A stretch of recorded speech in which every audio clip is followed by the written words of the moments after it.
কোরআন হাদিস থেকে শায়েখ বড় হয়ে যায়। আলেমদের সম্মান আল্লাহ রাব্বুল আলামিন দিয়েছেন। আলেমদের সম্মান রাসূল করিম সাল্লাল্লাহু আলাইহি ওয়াসাল্লামের হাদিস থেকে আমরা জানতে পারি।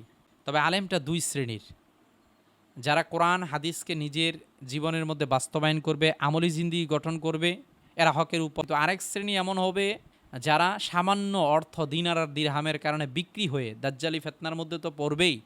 এরা আল্লাহ থেকে যোজন যোজন মতের পূর্বে আল্লাহর হাবিব সাল্লাল্লাহু আলাইহি ওয়াসাল্লাম যে ফিতনাগুলোর কথা বলেছেন, তন্মধ্যে একটা ফিতনার নাম হলো যে আলেমরা পথভ্রষ্ট হয়ে যাবে।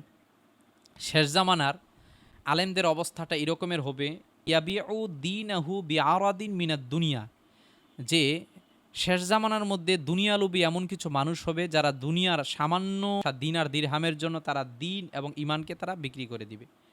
শুধু তাই না, রাসূল করিম সাল্লাল্লাহু আলাইহি ওয়াসাল্লাম থেকে আমরা আরও জানতে পারি যে যখন সমাজের আলেম এবং শাসক শ্রেণী নষ্ট হয়ে যাবে, পথভ্রষ্ট হয়ে যাবে, দুনিয়ার মোহে পড়ে যাবে, তখন কিয়ামত সন্নিকটবর্তী হয়ে যাবে। বাইহাকির মধ্যে বর্ণিত, আলেমরা হবে আসমানের নিচে বিচরণকারী সর্বনিকৃষ্ট জীব, যে তাদের থেকে ফিতনা ছড়াবে, তারা নিজেরাও সেই ফিতনায় আবর্তিত হবে। হ্যাঁ, আলেমদের সম্মান আল্লাহ রাব্বুল আলামিন দিয়েছেন। আলেমদের সম্মান রাসূল করিম সাল্লাল্লাহু আলাইহি ওয়াসাল্লামের হাদিস থেকে আমরা জানতে পারি। তবে আলেমটা দুই শ্রেণীর। যারা কোরআন হাদিসকে নিজের জীবনের মধ্যে বাস্তবায়ন করবে, আমলি জিন্দেগি গঠন করবে, এরা হকের উপর। ওয়ালান তাজালা হাযিহিল উম্মাতু কাইমাতান আলা আমরিল্লাহ, এরা কিয়ামত পর্যন্ত হকের উপর থাকবে। কিন্তু আরেক শ্রেণী এমন হবে যারা সামান্য অর্থ দিনার আর দিরহামের কারণে বিক্রি হয়ে দাজ্জালি ফিতনার মধ্যে তো পড়বেই।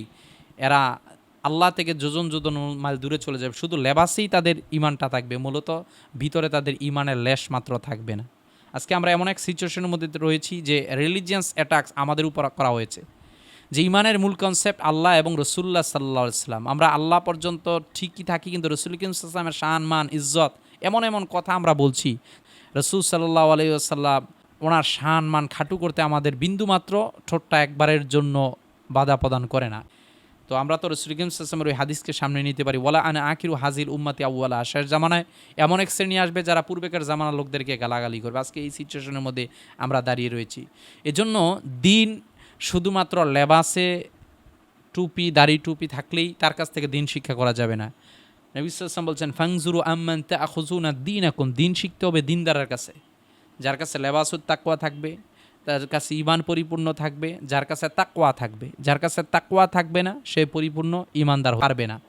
এজন্য তাকওয়াবান আলেমের শরণাপন্ন হওয়া এখন আমাদের জন্য খুবই প্রয়োজনীয়। আমরা যখনই যে আলেমের শরণাপন্ন হব, অবশ্যই সব কিছু জাস্টিফাই করে তারপর ওনাকে শায়েখ হিসাবে মান্য করার জন্য চেষ্টা করব। মনে রাখবেন, শায়েখ, পীর, হুজুর, মাওলানা যাই হোক না কেন আপনি মান্য করবেন, কিন্তু কোরআন হাদিসের বিরুদ্ধে যদি তিনি যান, আপনি তাকে মান্য করতে পারবেন না। যদি আপনার কোরআন হাদিস থেকে শায়েখ বড় হয়ে যায়, তাহলে আমি বলবো এজন্য নিজেকে একবার চিন্তা করা প্রয়োজন।